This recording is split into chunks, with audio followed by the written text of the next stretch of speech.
And now, Death Valley Days.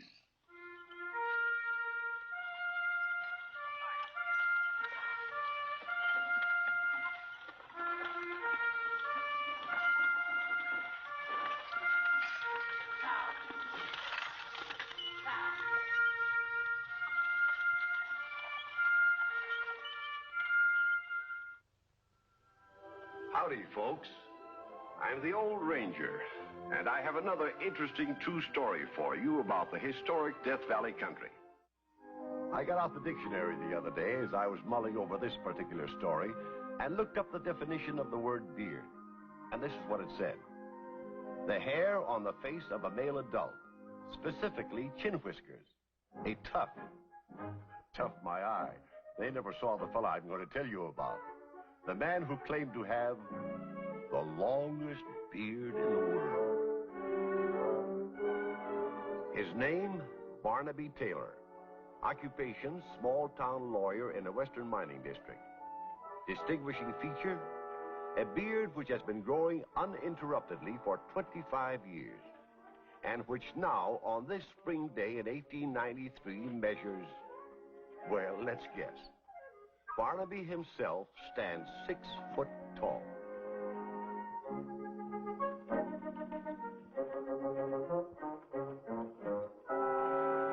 Barney.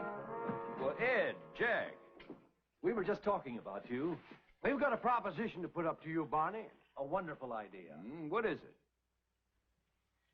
Let's adjourn to the privacy of your office. Sounds important. Oh, you'll think so when you hear.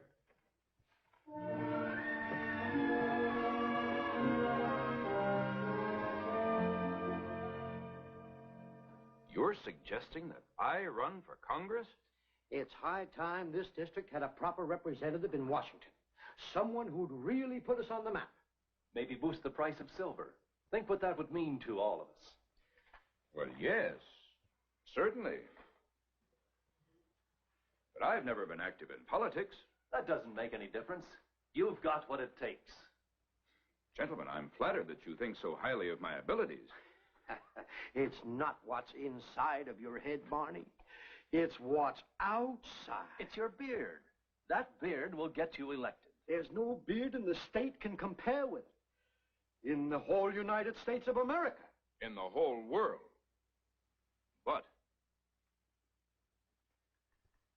is that enough to get a man into Congress?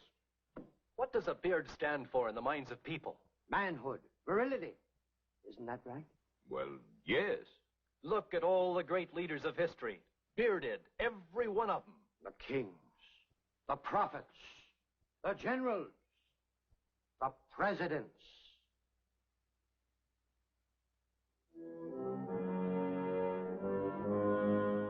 Grover Cleveland. A mere mustache. But what do you expect from a Democrat? You'll run on the Republican ticket, Barney. We've got the campaign all figured out. Barnaby Taylor for congressman, the candidate that represents the strength of the West. I like virility better. I agree with Barney. Stand up, Barney. Magnificent. If that doesn't inspire confidence in the constituent, I don't know what will. Oh, come now, gentlemen, gentlemen. Then you will run, Barney? Well, you really bearded me in my den. I accept the candidacy. Well, now you're talking, Barney.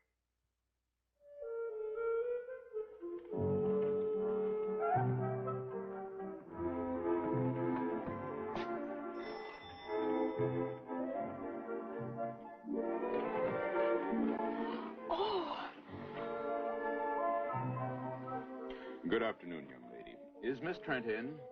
Oh, yes, sir. Won't you come in? Thank you.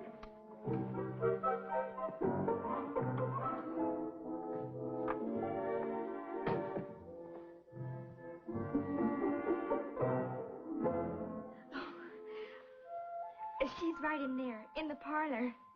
May I take your hat? No. Watch this. Mr. Taylor. Miss Trent? Forgive my manners, But I just wanted to announce to you that my hat's in the ring. Mr. Taylor, this is so sudden. As United States Congressman from this district in the forthcoming elections. Congressman. Oh. Is that the same as a senator? Run along, Cora, and read over the Constitution before supper. Article 1. Yes, Miss Trent. Now, what is this about Congress? A delegation waited upon me in my office this morning and persuaded me it was my duty to run. It's high time this district had a representative in Washington who'll really put us on the map. You're just the man to do it. You're able and honest and... And I have virility. To wit, think back over the history of the world, Miss Trent, and what have all the great leaders had in common? Beards. Beards? Kings, prophets, generals, presidents. Not George Washington. Oh, well, that was in the days of wigs. When wigs came in, beards went out, and vice versa. What does a beard signify to most people, Miss Trent? That you're a man. A strong man, a virile man, and that will be the keynote of my campaign. A vote for Barney Taylor is a virile vote. I rather like that alliteration, don't you? Virile vote. It's an unusual platform. My managers feel that it's a very sound one. I hope you're elected, though we'll miss you here. Miss Trent. Francis, would you consider accompanying me to Washington as my wife? Mr. Taylor. It would make me very proud and happy. You honor me, Mr. Taylor. Please, Barnaby. But I'm already wedded.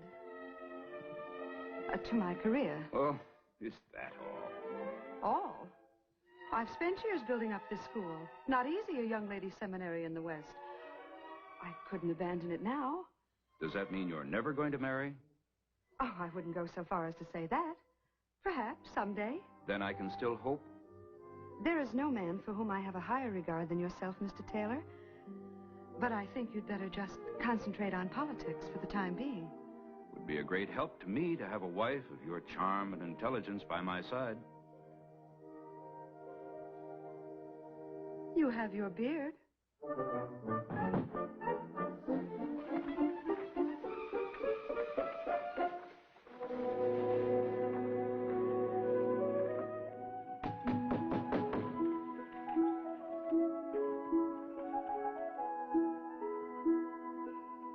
Of the United States Congress is man's work, my friends. So don't send a boy to do it. Send a man of strength and vigor, a man who will bring to the tasks at hand all the stamina and virility that are associated with the West. The candidate who stands before you is such a man, my friends. That should be plain to every one of you, on the face of it. What's the idea, boy? Just wanted to see if it was real. Well, you found out. Now, is there anyone else who'd like to satisfy himself? Yes. Step up, folks. Prove to yourself it's the real McCoy.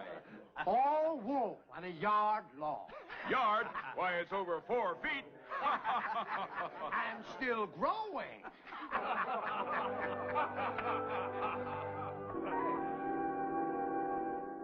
I thought he'd be mad, but he wasn't. He invited anybody who wanted to come up and tweak his beard. Cora, I hope you didn't. Oh, I long to, Miss Trent. It's so thick and curly. But no, I didn't. Thank goodness, for the sake of the school's reputation. I wonder what it would be like to be married to a man with a beard like that. The bell will ring for study hour in just a minute, Cora. Be kissed by him? Cora! Oh, yes, Miss Trent? A girl of 15 shouldn't harbor such thoughts. Or tarry on the street listening to campaign speeches. Oh, it was a wonderful speech. All about manhood and virility. I wish you could have heard it. I have, in this very room. Don't you like Mr. Taylor? Mr. Taylor is a very estimable man. But I think that beard of his has gone to his head.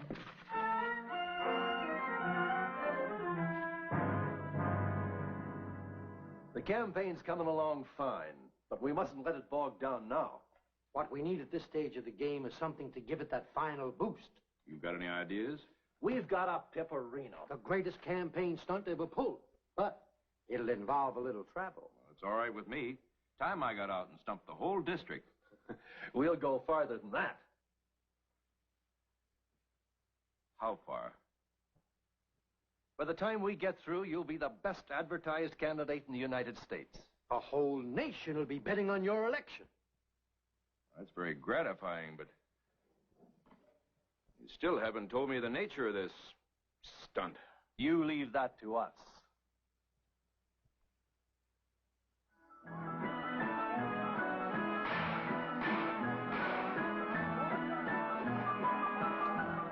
Well, Barney, I guess the time's come to tell you why we brought you here. You've just seen exhibits from the four corners of the earth. The greatest collection of marvels ever staged by man. That's right. With one exception, the longest beard in the world. And that's where you come in. You mean put myself on exhibition? More than that, issue a challenge to all comers to prove that your beard is longer than any other living man. Why, that's preposterous. Sure it is. It's the greatest campaign stunt in the history of American politics. Why, your picture will appear in every newspaper in the United States. We've alerted the Associated Press. You'll be famous from coast to coast. Barnaby Taylor, candidate for Congress. Barney, win this contest and you can run for president. Yeah, but suppose I didn't win it. That's impossible. Nobody in the world has a beard as long as yours. Still, we don't know it's the longest. Barney, do you or do you not want to be elected to Congress on the 7th of November? You know I do. Then stop this backing and filling. You've got to win. We've already got a concession here on the Midway. Let's go.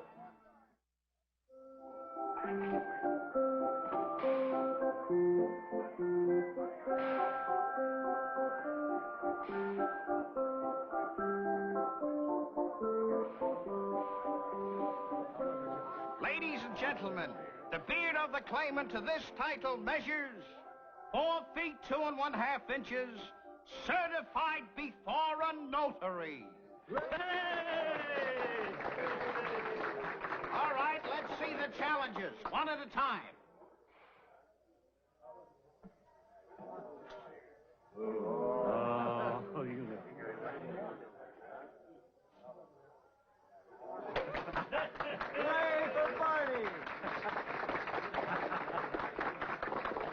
Next contestant, please.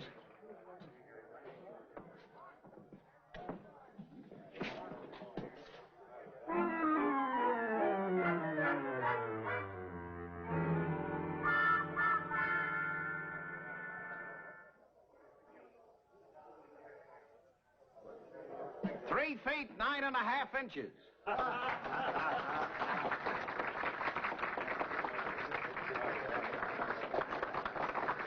Next.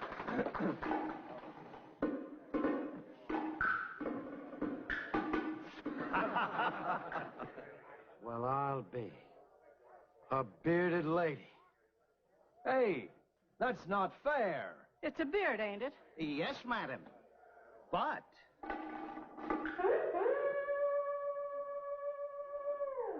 it is only 2 feet 11 1/4 inches. Yay for Barney, our new congressman from El Dorado District. Are there any more contestants? Then, ladies and gentlemen, I have the honor to announce as holder to the title of the longest beard in the world... Monsieur, wait a minute. Pardon. Monsieur, s'il vous plaît. Who are you? Henri Charpeau. The man with the longest beard in the world.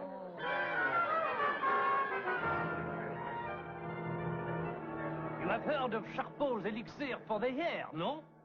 The result, magnifique.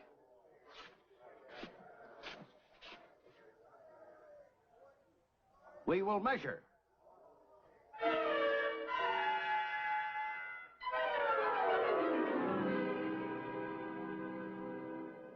Three feet 9, 10, 11, 4 feet, 4 feet 1 inch, 4 feet 2 inches, 4 feet 2 1/4 inches, 4 feet 2 1/2 inches.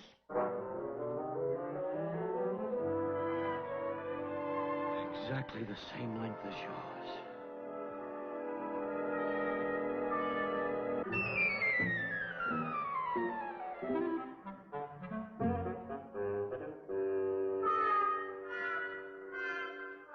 The Frenchman's beard, ladies and gentlemen, measures 4 feet 2 3/4 inches. The winner by a hair! Vive la France!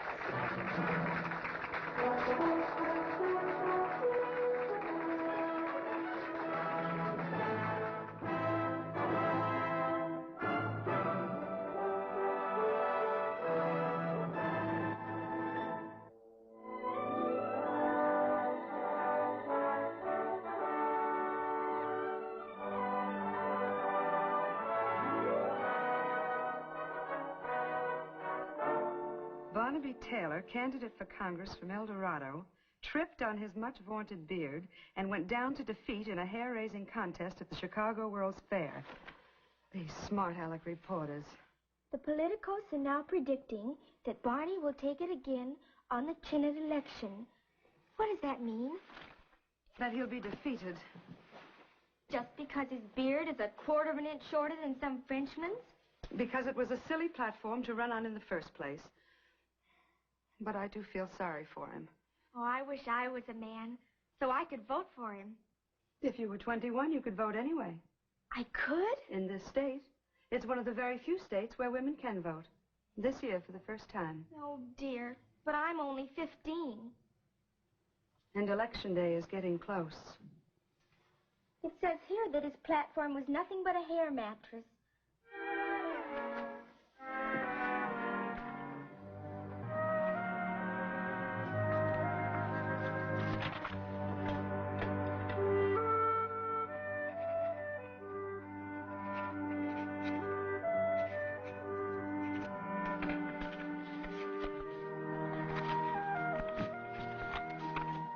Will you deliver this note to Mr. Taylor, please, Cora? Me? Oh, yes, Miss Trent. At his office. Yes, ma'am.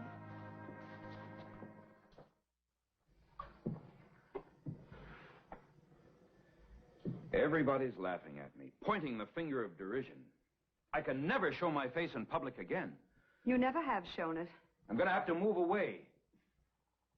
What do you mean? Do you want my advice, Barney? Well, yes. Cut it off. Cut it off? Clean. Come right out in the open and let people see what you really look like. I couldn't. Why not? But it'd be admitting total defeat. This beard is the badge of my campaign. It's the appeal to the virile vote. Change your slogan to a clean sweep for Barney. Now you're mocking me. No. I want to help you, truly. I could never get elected without this beard. Well, it's worth trying. Don't you dare! Barney, you remember the day you sat here in this room and asked me to marry you? Yes, and you rejected me. Just as the voters will reject me on November 7th. You shave off your beard and I'll say yes. Miss Trent, Francis. Is it a bargain? You mean shave it off entirely? Well, if you can't have the longest beard in the world, why have any? I could never grow another one like this. Not at my age. Well, of course, if you prefer the beard to me. You wouldn't settle for a Van Dyke? Not even a mustache. You Delilah?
Well, at least he'll get 2 votes.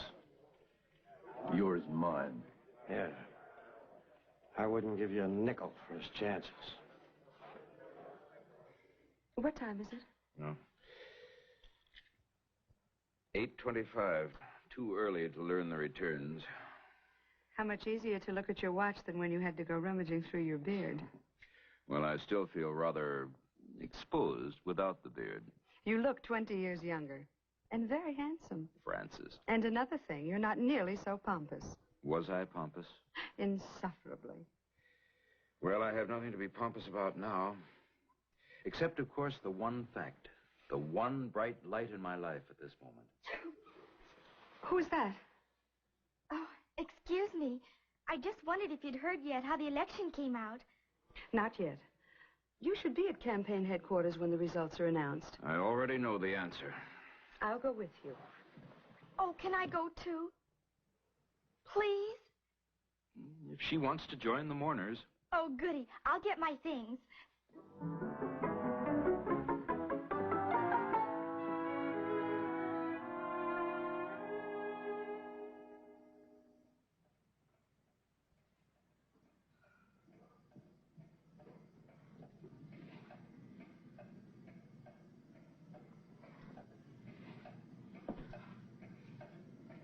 What happened to the mirror that was on this wall? I took it down.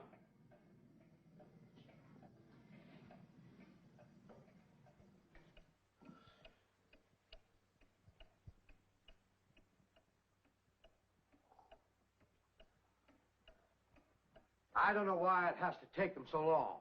There was a record turnout this year, I understand, with women voting for the first time. Oh, those suffragettes, yes.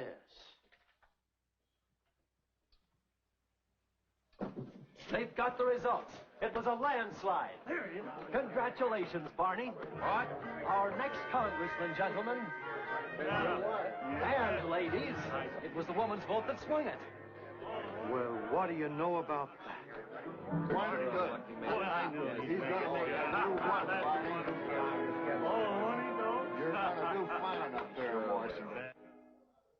Francis, you're the only person who hasn't seemed surprised. I knew you'd be elected. Bless you for your faith in me. It was more my faith in women. How do you mean? I figured if I liked you better without that beard, so would they. It was a fabulous beard. It was pretentious, unsanitary, and scratchy, I'm sure. So that's why you had me shave it off, to get more votes. You were taking a long chance, my dear. The longest chance in the world.